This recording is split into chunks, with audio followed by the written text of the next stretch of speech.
Hello बच्चों, Aryabhatta and ABC online class में मैं आपका स्वागत करता हूं। मेरा नाम अनिल उप्रेती है और आज हम पढ़ने वाले हैं बच्चों साइंस। तो साइंस में आपको पता होगा तीन ब्रांचेस होती हैं, एक होती है फिजिक्स, दूसरी होती है बायोलॉजी और तीसरी होती है केमिस्ट्री। देखो, बायोलॉजी वाले पार्ट में हम जो बात करते हैं, हम लिविंग थिंग्स के बारे में बात करते हैं, मतलब सजीव चीज़ों के बारे में बात करते हैं, हमारे शरीर विज्ञान के बारे में बात करते हैं या जानवरों के बारे में बात करते हैं, पेड़ पौधों के बारे में बात करते हैं। मतलब बायोलॉजी की अगर हम दो ब्रांचेस की बात करें, बायोलॉजी के आगे जाके दो ब्रांच में वो डिवाइड हो जाता है। एक होता है जूलॉजी और दूसरी होती है बॉटनी। जूलॉजी में हम अपने शरीर के बारे में बात करते हैं, लाइफ प्रोसेसेस के बारे में बात करते हैं, जैसे रेस्पिरेटरी सिस्टम, श्वसन तंत्र, जैसे ब्लड सर्कुलेशन सिस्टम, रक्त परिसंचरण तंत्र, ऐसे ही जानवरों के बारे में बात करते हैं। और बॉटनी, बॉटेन का मतलब होता है पेड़ पौधे, तो बॉटनी में हम बात करते हैं पेड़ पौधों के बारे में। अब चाहे हम पेड़ पौधों के बारे में बात करें या जानवरों के बारे में बात करें या फिर हमारे शरीर के बारे में बात करें, तीनों सजीव हैं, लिविंग थिंग्स हैं। तो लिविंग थिंग्स के बारे में हम जब बात करते हैं तो इसका मतलब हम बायोलॉजी की बात कर रहे हैं, क्योंकि बायो जो वर्ड है, बायो का मतलब ही क्या होता है, लाइफ। ठीक है, आपने सुना भी होगा किसी की जीवनी पढ़ते हैं, बोलते हैं हम जीवनी, तो उसको इंग्लिश में क्या बोलते हैं, बायोग्राफी। बायो मतलब क्या हुआ, जीवन, जीवन मतलब लाइफ। लाइफ के बारे में जब भी बात करेंगे तो बात हो जाएगी बायोलॉजी की। और जब हम नॉन लिविंग थिंग्स के बारे में बात करते हैं तो ये चीज पढ़ते हैं हम फिजिक्स में। आप बोर्ड में देख रहे होंगे, ऊपर लिखा भी है कि आज हम जो पढ़ने वाले हैं, जो मैं आपको पढ़ाने वाला हूं, फिजिक्स के बारे में बात करने वाले हैं। तो इसमें हम पढ़ने वाले हैं बच्चों भौतिक राशियों के बारे में। भौतिक राशियां, भौतिक राशि, भौतिक राशि को इंग्लिश में बोलते हैं बच्चों फिजिकल क्वांटिटी। तो मतलब भौतिकी विज्ञान की वो शाखा है जिसमें हम भौतिक राशियों के बारे में अध्ययन करते हैं। Physics is a branch of science in which we study about the physical quantity. ठीक है, अब बात ये सवाल फिर उठ के आता है कि यार ये जो है कि फिजिकल क्वांटिटी क्या चीज है, मतलब भौतिक राशि होती क्या है। तो देखो, भौतिक राशि सिंपल सी चीज है कि जिसको हम गिन सकते हैं, जिनकी गिनती की जा सकती है, उनको हम क्या कहते हैं, भौतिक राशियां। जैसे गिन किसको सकते हैं, मैं आपसे पूछता हूं कि ये मार्कर है, मेरे हाथ में मार्कर दिख रहा होगा आपको, इस मार्कर की लंबाई कितनी है, तो आप कहेंगे सर इसकी लंबाई 6 इंच है।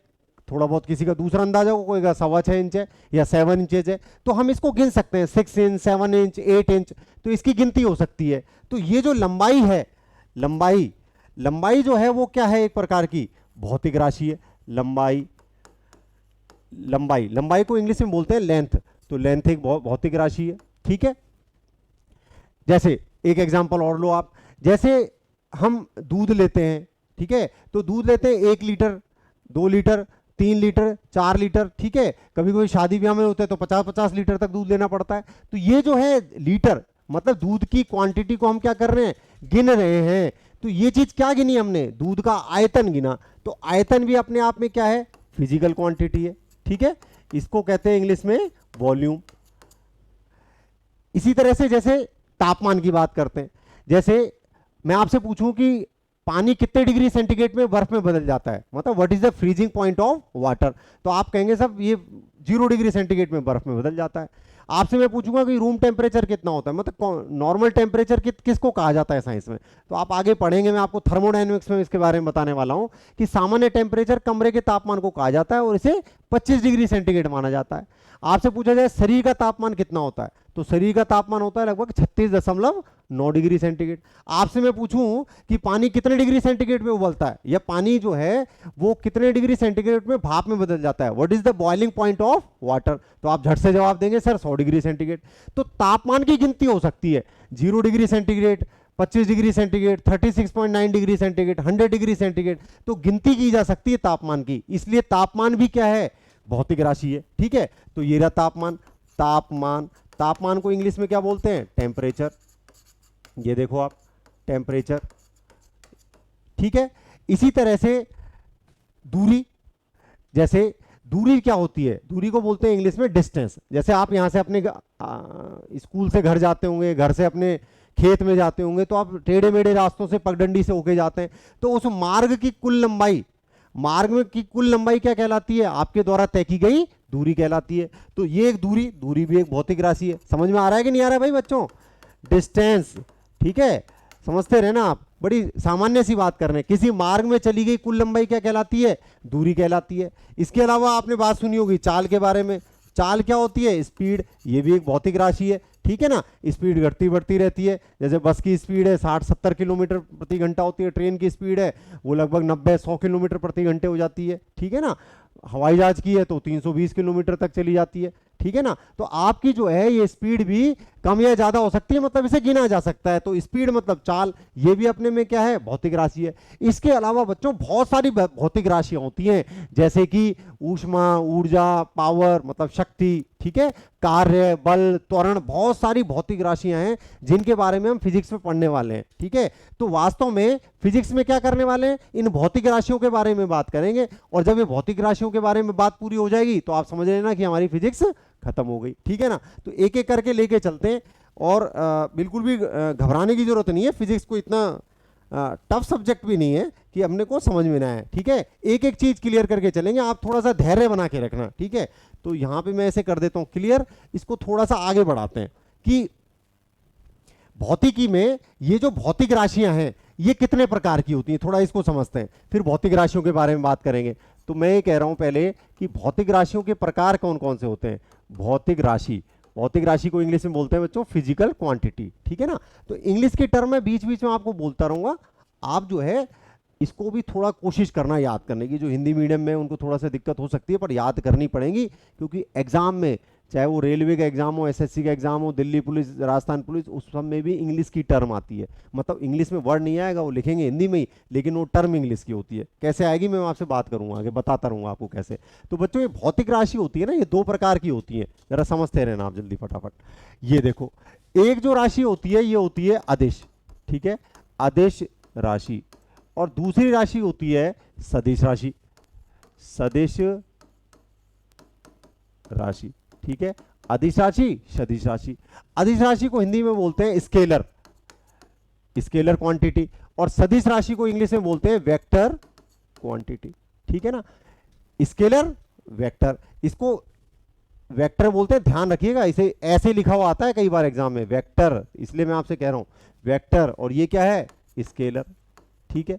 अब बात यह है कि क्या होती है स्केलर क्वांटिटी और क्या होती है वेक्टर क्वांटिटी। देखो, जिन भौतिक राशियों की मान तो होता है लेकिन दिशा नहीं होती, फिर से रिपीट कर रहा हूं, जिन भौतिक राशियों का मान तो होता है, मान मतलब उसकी न्यूमेरिकल क्वांटिटी होती है, उसका मैग्नीट्यूड तो होता है, लेकिन उसकी डायरेक्शन नहीं होती। डायरेक्शन का मतलब दिशा नहीं होती, दिशा विहीन होती है, दिशा दिश, दिशा नहीं होती अदिश, ठीक है। तो दिशा नहीं होती, ऐसी भौतिक राशियां क्या कहलाती हैं? अदिश राशियां कहलाती हैं। मतलब मान होता है, मान, मान मतलब क्या हो गया? फिजिकल, उसकी न्यूमेरिकल वैल्यू, उस न्यूमेरिकल वैल्यू को एक वर्ड में बोलते हैं मैग्नीट्यूड। मैग्नीट्यूड तो होता है लेकिन उसकी दिशा, दिशा, दिशा का मतलब होता है बच्चों इंग्लिश में बोलते हैं इसे डायरेक्शन, डायरेक्शन जो है इसका नहीं होता है। ऐसी बहुत, इसीलिए इसका नाम क्या पड़ गया? अदिश, ठीक है। अदिश, दिश मतलब दिशा नहीं है, इसलिए अदिश मतलब डायरेक्शन नहीं है, इसलिए ये भौतिक राशि कैसी हो गई? अदिश हो गई। लेकिन ऐसी भौतिक राशियां जिनका मैग्नीट्यूड भी होता है और दिशा भी होती है, ऐसी भौतिक राशियां क्या कहलाती हैं? सदिश राशियां। लेकिन फिर ये फिर से रटने वाली बात हो गई, ठीक है। आपसे कोई एग्जाम में पूछेगा कि सर बताइए अदिश राशियां कौन सी होती हैं, या फिर कोई आपसे ये पूछ ले कि ऐसी भौतिक राशियों को क्या कहते हैं जिनके मान तो होता है लेकिन दिशा नहीं होती, और आपको 4 ऑप्शन दे दे, अदिश राशि बी में दे दे, सदिश राशि सी दे दे, इन दोनों डी कहें इनमें से कोई नहीं, तो आप तुरंत उत्तर दे दोगे कि अदिश राशि है, ठीक है। लेकिन ये बात डेफिनेशन में या फिर एक ही सवाल जो मैंने आपको बताया वो बनेगा इस पर, ठीक है ना। लेकिन आपको अल्टीमेटली समझने की जरूरत है कि ऐसी क्या चीज है, कोई दिशा है, ऐसी क्या बात है कि दिशा से कैसे, मतलब क्या है ये चीज दिशा, ठीक है। दिशा होना या ना होने का क्या मतलब होता है, तो ये आपको तब समझ में आएगी जब हम इसे ऐसे करेंगे और ये इसे क्लियर कर देंगे, ठीक है ना। तो क्लियर करके आप समझते हैं। एक मैं भौतिक राशि का एग्जांपल लेके चलता हूं आपको, ठीक है। तो फिर आपको क्लियर हो जाएगा कि क्या ये अदिश और सदिश राशियों में क्या ये मैं कहना चाह रहा हूं, इसको जरा समझो आप, ठीक है ना। एक एक करके लेके चलते हैं। एक जरा थोड़ा सा एक भौतिक राशि लेके चलिए बेटा आप। एक भौतिक राशि है दूरी, ठीक है, दूरी। दूरी को इंग्लिश में बोलते हैं डिस्टेंस, डिस्टेंस, ठीक है। और दूसरी भौतिक राशि है बच्चों विस्थापन, ठीक है ना। ये विस्थापन को बोलते हैं डिस्प्लेसमेंट। थोड़ा सा समझो इसे। अब क्या है कि ये चीज आपको समझनी है कि ये विस्थापन जो है ये वास्तव में कैसी राशि है, सदिश राशि है, सदिश, ठीक है। और ये कैसी राशि है, स्केलर, मतलब अदिश राशि है, अदिश। तो ये समझना है कि ये ऐसा क्या चीज है, इसमें दिशा होती है और इसमें दिशा नहीं होती। इसको समझने की कोशिश करो। एक एग्जांपल लेके मैं आपको समझाता हूं। जैसे मान लीजिए कोई व्यक्ति ए पॉइंट से, ए शहर से बी शहर गया, राइट, ये बी शहर है। आप एग्जांपल के लिए मान सकते हो कि अलवर से कहाँ गया, भटिंडा गया, बी से भटिंडा, ए से अलवर, ऐसे समझ लो तो ज़्यादा बढ़िया लगेगा, आपको समझने में मज़ा भी आएगा। ए से बी पॉइंट तक गया और ये ए से बी जो है पॉइंट ऐसे गया, और यहाँ से यहाँ तक की जो उसने ये दूरी तय की वो कितनी है, 500। मान लो एग्जाम्पल के लिए कि मान लो कि ये रास्ता खराब था तो वो इस दिशा से गया, इस रास्ते से गया, तो ये वाली दूरी जो है वो कितनी है, 550 किलोमीटर। थोड़ा सा लंबा रास्ता है, दिख रहा होगा आप, थोड़ा सा लंबा है, ये थोड़ा सा छोटा है, तो ये 550 हो गया। मान लीजिए रोड ये भी खराब है, आजकल तो वैसे ही बरसात बहुत हो रही है, तो रोड मान लो ये भी खराब है, तो फिर मान लीजिए वो इस रास्ते से गया, इस रास्ते से गया, तो ये वाली दूरी जो है वो 610 किलोमीटर है, मान लीजिए एग्जाम्पल के लिए, ठीक है। ये 3 रास्ते मैंने बताए। अब आपसे कोई पूछे कि बताइए उसके द्वारा तय की गई दूरी अलग अलग जो केस है, तीनों केसेस में क्या अलग अलग है कि एक समान है, तो आप कहेंगे नहीं साहब, तय की गई दूरी पहले वाले केस में कितनी थी, 500 किलोमीटर थी, ठीक है। समझ में आ रहा है ना भाई, 500 किलोमीटर है, ए से बी तक की दूरी कितनी है, 500 किलोमीटर, बिल्कुल सही है। तो उसके द्वारा तय की गई दूरी कितनी हो गई, 500 किलोमीटर। दूसरी परिस्थिति में कितना है, 550 किलोमीटर, और तीसरे में कितना है, 610 किलोमीटर, ठीक है। लेकिन जो विस्थापन है वो क्या है, विस्थापन जो है वो बेटा जो तीनों स्थितियां हैं, तीनों स्थितियों में विस्थापन कितना है, 500। अब ये क्या चीज है, तो इसको समझने के लिए कि ये तीनों ही स्थिति में 500 ही क्यों है, अलग अलग क्यों नहीं है, इसको समझने के लिए आपको इस विस्थापन की डेफिनेशन समझनी पड़ेगी, विस्थापन की परिभाषा को समझना पड़ेगा। देखो दूरी और विस्थापन में थोड़ा सा अंतर है। दूरी होती है किसी मार्ग में चली गई कुल लंबाई, क्या कहलाती है, दूरी कहलाती है। तो इस मार्ग की लंबाई अलग है, इस मार्ग की लंबाई अलग है, इस मार्ग की लंबाई अलग है। लेकिन विस्थापन की जो परिभाषा है वो ये है कि अंतिम अवस्था तथा प्रारंभिक अवस्था के मध्य की सबसे न्यूनतम दूरी को क्या कहा जाता है, विस्थापन कहा जाता है। फिर से रिपीट कर रहा हूं मैं बोल रहा हूं आपसे कि अंतिम अवस्था तथा प्रारंभिक अवस्था, अंतिम अवस्था इसकी क्या थी, भटिंडा, प्रारंभिक अवस्था क्या थी उसकी, अलवर। अंतिम अवस्था तथा प्रारंभिक अवस्था के बीच की न्यूनतम दूरी, इन तीनों में सबसे न्यूनतम कौन सी है, 500। तो न्यूनतम दूरी को क्या कहा जाता है, क्या कहा जाता है बच्चों, विस्थापन, ठीक है। द मिनिमम डिस्टेंस मतलब लीस्ट डिस्टेंस या shortest distance between the final position and the initial position is called the displacement, ठीक है। तो ये एक डेफिनेशन निकल गई। लेकिन बात तो अभी भी समझ में नहीं आई कि भाई विस्थापन जो है सदिश राशि क्यों कहला रही है, इसमें ऐसी क्या चीज है कि इसमें दिशा है, ठीक है। तो ये एक्चुअली जो मैंने आपको बताया ये तो सिर्फ ये समझाने के लिए किया था कि दूरी और विस्थापन होता क्या है। अब देखो दिशा का फंडा समझते हैं कि दिशा वास्तव में ऐसा क्या चीज है कि इसमें दिशा है, ऐसा क्यों बोला जा रहा है, क्यों इसे कहा जा रहा है कि सदिश राशि है। इस एग्जाम्पल को थोड़ा फिर से लेते हैं अपन, ठीक है। ये अभी अपन ने समझा है कि ये ए पॉइंट है और ये बी पॉइंट है, अलवर और भटिंडा करके आप समझ सकते हो, ठीक है ना। तो मान लीजिए वो व्यक्ति जो है ऐसा सीधा गया, यहां तक गया, और यहां से जो है, जरा समझिएगा आप, यहां से जो है वो वापस जो है वो इस पॉइंट तक आ गया, और ये पॉइंट कितना है, सी। जरा समझना कि वो यहां से यहां गया और यहां से कहां गया, वापस। अब ये जो दूरी है ये टोटल कितनी है, 500 किलोमीटर, और जो वापस जहां तक आया ये जो है लगभग है 200 किलोमीटर। तो आप समझिए कि उसके द्वारा तय की गई दूरी कितनी हुई।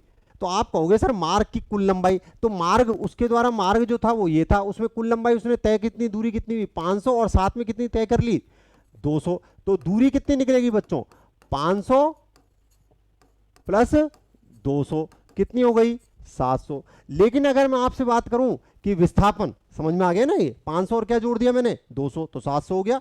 विस्थापन मतलब डिस्प्लेसमेंट, विस्थापन जो है इसकी बात करें तो विस्थापन कैसे कैलकुलेट करेंगे, विस्थापन क्या होता है, उसकी अंतिम अवस्था, अंतिम अवस्था इसकी कौन सी है, सी है, और प्रारंभिक अवस्था उसकी क्या है, ए है। तो अंतिम अवस्था तथा प्रारंभिक अवस्था के बीच की न्यूनतम दूरी को क्या कहा जाता है, विस्थापन कहा जाता है, ठीक है ना। The shortest distance between the final position and the initial position is called displacement. तो बात ये समझ में आती है हमको कि साहब ये वाली निकालनी है, तो मैथमेटिक्स का सिंपल सा फॉर्मूला है कि भाई ये दूरी 500 है, ये दूरी 200 है, तो ये दूरी कितनी बची, तो आप झट से कहेंगे सर 500 में से क्या घटा दीजिए 200, तो उत्तर क्या आ जाएगा आपका, आंसर क्या आ जाएगा 300 किलोमीटर। तो देखिए विस्थापन जो है वो कितना आ गया 300 किलोमीटर, और दूरी कितनी है 700 किलोमीटर। तो अब जरा समझना कि ये आपने यहां पर तो प्लस लगाया लेकिन यहां पर माइनस का चिन्ह क्यों लगाया, ठीक है। अब आप सिंपल सा उत्तर भी दे सकते हो कि सर वो तो घटाना था ना, वो आपने डेफिनेशन ही बताई थी, ठीक है, इसलिए हमने ऐसा कर दिया। लेकिन इसको थोड़ा दूसरे ढंग से समझने की कोशिश करते हैं कि बच्चा फिजिक्स में जो होता है ना, कई बार माइनस का जो अर्थ होता है वो उसकी डायरेक्शन से होता है। जब उल्टी डायरेक्शन में कोई लौट रहा होता है तो उसके लिए हम किसका यूज करते हैं, माइनस का। जरा इसको देखो, इससे समझते हैं कि जब वो ऐसे जा रहा था तो 500 किलोमीटर दूरी तय की, जब वो ऐसे आया तो 200 किलोमीटर दूरी तय की, तो इधर गया तो पॉजिटिव चल रहा था और इधर आया तो क्या कर दिया हमने, माइनस। लेकिन यहां पर ऐसा नहीं किया, मतलब जब वो लौट रहा था तो विस्थापन कैलकुलेट करने के लिए, विस्थापन की गणना करने के लिए हमने माइनस चिन्ह का प्रयोग किया। इसका मतलब हमने किसका ध्यान रखा, दिशा का, ठीक है। जिन भौतिक राशियों की गणना करते वक्त हम दिशा का ध्यान रखते हैं, ऐसी भौतिक राशियों को क्या कहा जाता है बच्चों, सदिश राशियां। लेकिन जिन भौतिक राशियों की गणना करते वक्त हम दिशा का ध्यान नहीं रखते हैं, ऐसी भौतिक राशियों को क्या कहा जाता है, सदिश राशियां। अब जरा इस एग्जाम्पल को थोड़ा सा और बढ़ाते हैं। मान लीजिए वो ए से बी तक जाता, यही वाला एग्जाम्पल फिर से है, ठीक है, और ए से बी तक जाके और ये वापस लौट आता और वापस कहां पे आ जाता, ए पे। तो फिर आप क्या कहते कि दूरी कितनी है, तो आप कहते हैं सर 500 प्लस, और दूरी दूसरी कौन सी होगी 500, तो यहां पे कितना हो गया 1000। और यहां पे विस्थापन की बात करेंगे, विस्थापन की बात करेंगे तो ये क्या निकल गया 500, 500 और पूरा यहां पर आ गया वापस, तो यहीं पे आ गया। तो क्या करेंगे 500 माइनस क्या हो जाएगा 500, तो यहां पे कितना आ जाएगा 0 किलोमीटर। मतलब उसके द्वारा विस्थापन कितना हुआ 0। हाँ सही बात भी है, अंतिम अवस्था भी यही है उसकी, क्योंकि लौट के वापस आ गया यहां पे, अंतिम अवस्था भी यही है और प्रारंभिक अवस्था भी क्या है, यही है। तो इसका मतलब हमें फिर एक चीज और समझ में आने लग गई इससे, कि अगर आपसे कोई पूछे ऐसी कौन सी भौतिक राशि होती है जिसका मान प्लस भी होता है, माइनस भी होता है और जीरो भी होता है, मतलब ऐसी कौन सी भौतिक राशि है जो धनात्मक भी हो सकती है, ऋणात्मक भी हो सकती है और शून्य भी हो सकती है, तो ऐसी भौतिक राशि कौन सी होती है, सदिश राशियां होती है। देखो जरा ध्यान से देखना, जब हमने विस्थापन को कैलकुलेट किया तो ये 500 प्लस में भी थी, 200 किस में आई, ये माइनस में भी आई, और फिर देखो ये दूसरा वाला जो एग्जाम्पल लिया इसमें यहां पर क्या आ गया, जीरो भी हो गया। तो भौतिक राशियां जो होती हैं, सदिश राशियां होती हैं, वो प्लस भी होती हैं, माइनस भी होती हैं और जीरो भी होती हैं, धनात्मक भी होती हैं, ऋणात्मक भी होती हैं और शून्य भी होती हैं। लेकिन भौतिक राशियां जो अदिश राशियां होती हैं, अदिश राशियां हमेशा कैसी होती हैं बच्चों, धनात्मक ही होती हैं। दूरी कभी भी ऋणात्मक नहीं हो सकती, ठीक है ना। अगर आपने दूरी किसी मार्ग में चलना तय शुरू कर दिया है तो ऐसा नहीं हो सकता कि दूरी जो है कि नकारात्मक में आ जाए, नेगेटिव में आ जाए। क्यों, क्योंकि दिशा का इसमें ध्यान नहीं रखते हैं। तो ये जो मैंने दूरी और विस्थापन बताया, सिर्फ आपको ये कॉन्सेप्ट समझाने के लिए बताया कि अदिश और सदिश राशियां क्या होती हैं, ठीक है। अब ये जो आपने दूरी और विस्थापन किया, ऐसा नहीं है कि भौतिक राशियां यही होती हैं, इसके अलावा बहुत सारी भौतिक राशियां होती हैं, ठीक है ना, जो कि अदिश और सदिश की कैटेगरी में आते हैं। एक एक हम सारी चीजों के बारे में इतना डिटेल में नहीं करने वाले हैं, क्योंकि ये जैसे जैसे हम भौतिक राशियों को डिटेल में पढ़ेंगे तो मैं उसी में आपको बता दिया करूंगा कि ये अदिश है या सदिश है। इस वक्त एक्चुअली हम ये समझने की कोशिश कर रहे हैं कि अदिश राशियां क्या होती हैं और सदिश राशियां क्या होती हैं। तो देखो अब आप, कि किसी व्यक्ति ने एक गेंद को ऊपर की ओर उछाला, एक गेंद को ऊपर की ओर उछाला, वह गेंद 6 मीटर ऊपर जाकर, ये दूरी कितनी है, ये कितना है 6 मीटर, 6 मीटर ऊपर जाकर वापस फेंकने वाले के हाथ में लौटकर आ जाती है। तो बताइए निम्नलिखित में से कौन सा कथन सत्य है। 4 ऑप्शन उसने इसके अंदर में से दिए। क्या दिए 4 ऑप्शन, जरा समझो आप। उसने ऑप्शन दिया कि बॉल के द्वारा तय की गई दूरी 6 मीटर है, बॉल के द्वारा तय की गई दूरी 0 मीटर है, बॉल के द्वारा तय किया गया विस्थापन 12 मीटर है, बॉल के द्वारा तय किया गया विस्थापन 0 मीटर है। तो पूछा गया कि बताइए निम्नलिखित में से कौन सा कथन सत्य है। तो जरा समझने की कोशिश करना, आप खुद भी कर सकते हो। वैसे दूरी कितनी है, बॉल ऊपर गई वापस आई, तो दूरी कितनी हो गई बच्चों, 6 मीटर ऊपर गई, 6 मीटर वापस नीचे की ओर आई, तो यहां पर दूरी तो कितनी हो गई, 6 प्लस 6 मतलब 12 मीटर।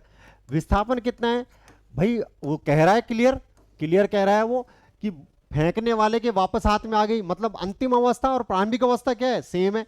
इसका मतलब 6 ऊपर गई और चूंकि डायरेक्शन वापस नीचे की ओर हो गई, उल्टी डायरेक्शन हो गई, तो हमने क्या कर लिया ऐसे माइनस में, 6 माइनस 6 कितना हो गया, 0, 6 में से 6 गए तो कितना आ गए, 0 मीटर। तो विस्थापन 0 और दूरी 12। इसमें से कोई ऐसा स्टेटमेंट है जिसमें दूरी 12 है, नहीं है दूरी 12, किसी में विस्थापन 0 है, हाँ है। इसका मतलब ये सही है और बाकी सारे क्या हो गए, गलत हो गए।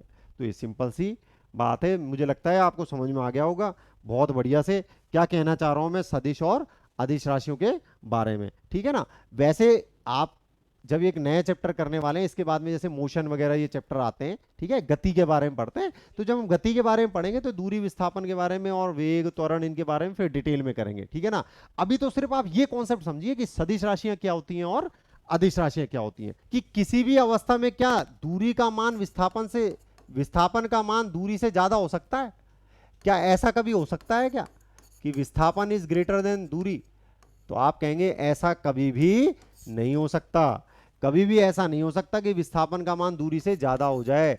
हमेशा क्या होगा, विस्थापन जो है वो या तो कम होगा या फिर ज्यादा से ज्यादा क्या हो सकता है, बराबर हो सकता है, किसके, दूरी के बराबर हो सकता है।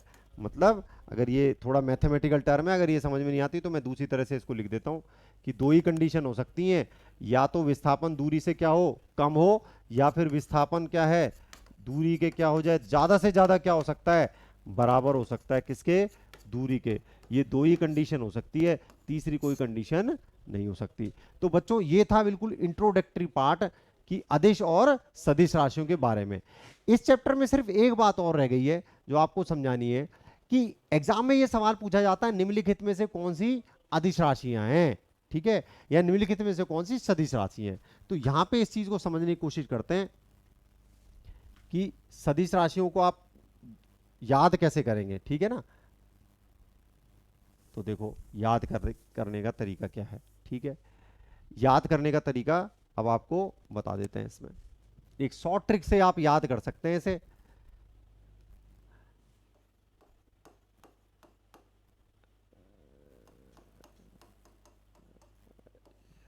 शॉर्ट ट्रिक, ठीक है, दोनों की शॉर्ट ट्रिक लिख रहा हूं मैं। एक तरफ हम बात करेंगे किसकी, अदिश राशि की, शॉर्ट ट्रिक क्या हो सकती है, और दूसरी तरफ बात कर रहे हैं बच्चों किसकी, सदिश राशि की, ठीक है, सदिश राशि की शॉर्ट ट्रिक कैसे, मतलब इनको याद कैसे करना है, ठीक है ना। चलो चलो, यहां पर शॉर्ट ट्रिक क्या याद रखनी है आपको, एक आपको लाइन याद करनी है, उस आर्द्रता को, आर्द्रता को शक्ति की चाबी दो, ठीक है, उस आर्द्रता को शक्ति की चाबी दो। और इस तरफ याद करना है आपको, विश्वत बल चुभा, ठीक है। तो जरा ध्यान रखो, ऊ से क्या चीज है, ऊ, ऊ का मतलब यहां पे ऊर्जा है ना, ऊर्जा जिसको क्या बोलते हैं, एनर्जी बोलते हैं। ये शॉर्ट ट्रिक हिंदी के लिए है, इंग्लिश के लिए शॉर्ट ट्रिक नहीं है, ठीक है। ऊ का मतलब क्या हुआ, ऊर्जा। से का मतलब यहां पर क्या है, उस से का मतलब क्या हो गया बच्चों, समय, ठीक है। आ से क्या हो गया, आयतन, हमने बात की थी जब शुरू में जब चैप्टर स्टार्ट किया था, आयतन। द्रव्य से क्या हो गया बच्चों, द्रव्यमान, ठीक है, द्रव्यमान। ता से क्या हो गया, ता, ता से क्या हो गया, तापमान। समझ रहे हैं कि नहीं समझ रहे हैं, देखो, ऊस आर्द्रता, आर्द्रता, सही है। को से क्या हो गया, कार्य, ठीक है। शक्ति, शक्ति भी एक भौतिक राशि होती है, आगे चल के पढ़ने वाले हैं। तो ये शक्ति से क्या मतलब हुआ इसका, शक्ति, ठीक है। की जो है इससे कुछ नहीं है जी, कोई मतलब नहीं है। चा से अभी थोड़ी देर पहले अपन ने पढ़ा, चा से क्या होता है बच्चों, चाल। बी से क्या मतलब हुआ, विद्युत धारा, विद्युत धारा, दो, दो से क्या है, दाब, ठीक है। दाब, और आप दा से याद कर सकते हो तो एक चीज और करें आप, अच्छा रहेगा। दा से क्या हो जाता है, दूरी हो जाता है। अच्छा, ये आपने याद कर लिए। उस आर्द्रता को शक्ति की चाबी दो, उसे ऊर्जा, उसे ऊर्जा स से समय, आ से आयतन, द्रय से द्रव्यमान, ता से तापमान, को से कार्य, शक्ति से शक्ति, चा से चाल, बी से विद्युत धारा और दो से दाब या फिर दूरी। अब जब आयतन याद करोगे तो थोड़ा सा आप ये भी याद कर लो कि भाई क्षेत्रफल भी आ जाएगा। भाई एक जैसे मिलती जुलती भौतिक राशियां सी हैं ये, ठीक है ना। क्षेत्रफल आयतन गणित का विषय है, गणित में अपन पढ़ते ही है क्षेत्रफल और आयतन, ठीक है। फिजिक्स में भी थोड़ा बहुत कहीं जरूरत पड़ेगी तो पढ़ लेंगे अपन, ठीक है। एक जो चीज यहाँ पे है तापमान, तय से थोड़ा सा एक एक और याद रखिएगा, इंपॉर्टेंट भौतिक राशि है तनाव। एक्चुअली तनाव नहीं होता, ये पूरी भौतिक राशि होती है पृष्ठ तनाव, ठीक है। तो ये चीज ध्यान रखिए, तापमान से तापमान, तय से तापमान भी है और तय से तनाव भी है, पृष्ठ तनाव आगे जाके बताएंगे। ये सब फिजिकल भौतिक राशियां जितने भी है ना, ये सब हम पढ़ने वाले हैं, बिल्कुल भी डरने की जरूरत नहीं है। अभी तो आपको इस चैप्टर में सिर्फ ये पढ़ा रहा हूं। आज का चैप्टर सिर्फ और सिर्फ इसलिए है कि आपको ये पता लगे कि हम फिजिक्स में पढ़ने वाले क्या हैं, ठीक है ना। बिल्कुल भी डरने की जरूरत नहीं है, ठीक है। एक एक चीज आपको समझ में आने वाली है इसमें, बिल्कुल सब कुछ समझ में आएगा, आप धैर्य रखिएगा, ठीक है। अभी आपको हो सकता है जो साइंस स्ट्रीम के नहीं है विशेष रूप में, उन्होंने इनमें से कईयों के तो नाम ही नहीं सुने होंगे कि पृष्ठ तनाव क्या है जी, ठीक है। कि शक्ति सुना तो है पर है क्या ये, आगे की बात हमें नहीं पता। तो बिल्कुल भी आपको विश्वास दिला रहा हूं, बिल्कुल भी डरने की जरूरत नहीं है, बिल्कुल भी घबराने की जरूरत नहीं है, ठीक है। एक एक करके सब, जैसे दूरी को समझ में आ गया ना अपने को दूरी क्या है, वैसे ही आपको एक एक भौतिक राशि समझ में आने वाली है। और ये सब भौतिक राशि हम कर लेंगे तो फिर अपने आप ही फिजिक्स धीरे धीरे कंप्लीट हो जाएगी, ठीक है। बिल्कुल उसी तरीके से पढ़ेंगे कि जैसे आप बिल्कुल नए हैं साइंस के लिए, ठीक है ना। थोड़ा सा आप धैर्य बना के रखना। कई बार पेशेंस जो होता है स्टूडेंट लूज कर जाते हैं और फिर दिक्कत होती है समझने में। कई बार ये भी होता है कि जल्दबाजी होती है कि सब कुछ समझ लिया जाए एक ही दिन में, ठीक है ना। तो अगर स्पेशली मैं उन बच्चों से कह रहा हूं जो साइंस स्ट्रीम के नहीं रहे, तो उनको थोड़ा सा क्या होता है कि नई नई टर्म आती है, नई नई चीजें आती है, सुनने में नए नए वर्ड लगते हैं तो थोड़ा अजीब सा लगता है। लेकिन आप देखिएगा 4-5 दिन की अपनी क्लास होगी ना, उसके बाद में फिर आपको बिल्कुल रवा हो जाओगे और आपको समझ में आने लगेगा क्या है, ठीक है। अब देखो यहां पर सिर्फ इस चैप्टर में आप तो यही समझो जो मैं आपसे कह रहा हूं, सिर्फ अदिश राशि और सिर्फ सदिश राशि क्या होती है। दूसरा कि ये देख लो कि भाई फिजिक्स में हम पढ़ने वाले क्या हैं, थोड़ा बहुत बस इंट्रोडक्टरी चैप्टर है ये, चैप्टर भी नहीं है। चैप्टर तो हम इसके बाद जो नेक्स्ट चैप्टर लेंगे वहां से स्टार्ट होगा रियल फिजिक्स, ठीक है ना। विश्वत्वल चुंबा, अब जरा इसको देखो, विश्वत्वल चुंबा में 20 से क्या हो गया बच्चों, विस्थापन, ठीक है ना। ये हो गया विस्थापन, ठीक है। वह से क्या हो गया बच्चों, वेग। देखो दो भौतिक राशियां जो अपन कर चुके हैं। अब तय, तय से क्या हो गया, त्वरण। अब देखो त्वरण भी नई चीज आ गई आपके लिए। तो विस्थापन तो आपको पता ही है क्या है, अभी डिस्प्लेसमेंट, वेग, वेलोसिटी। त्वरण क्या चीज है, ये एक्सीलरेशन है ना।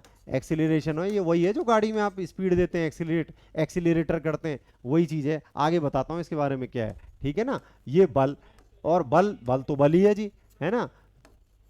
चू, और ये क्या है, भा, है ना। चू से चुंबकीय क्षेत्र, चुंबकीय क्षेत्र, ठीक है। और भा से क्या है, भार, ठीक है। ये अभी भी आपसे कह रहा हूं कि पूरी भौतिक राशियां कवर नहीं हुए इसमें, बहुत सारी भौतिक राशियों की तो बात हुई नहीं इसमें। लेकिन आपके लिए कॉम्पिटिटिव क्लासेस में जितनी जरूरी है, और अभी आज पहला दिन है, पहले दिन के लिए जितनी जरूरी है उतना ही कंटेंट आपको परोसा जा रहा है, उतनी बात आपको समझा रहा हूं। धीरे धीरे नई नई भौतिक राशियां आएंगी, है ना, तो वो भी इसमें फिर जुड़ती चली जाएंगी, फिर आपको दिक्कत नहीं आएगी याद करने में। थोड़ा सा बस ये ध्यान रखना कि अगर वेग भौतिक राशि है तो संवेग भी कैसी राशि है बच्चों, सॉरी, वेग अगर सदिश राशि है तो संवेग भी कैसी राशि है, सदिश राशि है, ठीक है। वेक्टर क्वांटिटी है, गलती मत करना, फिर से रिपीट कर रहा हूं आपके लिए। इसको इंग्लिश में बोलते हैं वेक्टर। अब तो हिंदी में आ गया मैं भी, ठीक है, इंग्लिश तो चल ही नहीं रही, अब ये हिंदी हो गई एक तरह से। लेकिन आपको कम से कम ऐसे याद करना पड़ेगा, सब काम खराब हो जाएगा, क्योंकि वो ऐसे पूछेगा। देखो इसमें से क्वेश्चन निकाल के बताता हूं आपको 2-3, निम्नलिखित में से बताइए, जरा ध्यान दो इधर, ठीक है। निम्नलिखित में से कौन सी वेक्टर क्वांटिटी है, निम्नलिखित में से कौन सी वेक्टर क्वांटिटी है, तो वो ऑप्शन में देगा, बताइए। ए ऊर्जा, बी कार्य, सी बल और डी तापमान, ठीक है। मैंने 4 ऑप्शन दे दिए, तो मैंने एक बल बोला बीच में, तो आप कहोगे सर बल जो है वो कैसी क्वांटिटी है, वेक्टर क्वांटिटी है, ठीक है। जैसे जैसे हम चैप्टर में आगे बढ़ेंगे तो आपको क्वेश्चन किस तरीके के आएंगे, प्रिंटेड फॉर्म में हम लेके आएंगे, वो क्वेश्चन भी आपको कराते चलेंगे यहाँ पे, जैसे कि आपको कॉन्फिडेंस रहे कि ठीक है जी इतना पढ़ लिया हमने 2-3 दिन में, या एक चैप्टर खत्म हो गया है, तो इसके बाद में फिर जो है ये चीजें निकल के आने वाली है और एग्जाम में हम इस तरह से इसका जवाब देंगे। तो ठीक है बच्चों, आज चूंकि पहली क्लास थी, इंट्रोडक्टरी क्लास थी, तो सिर्फ इतना ही काफी है। धीरे धीरे हम फिजिक्स में आगे बढ़ने वाले हैं। ठीक है, बहुत बहुत धन्यवाद आपका।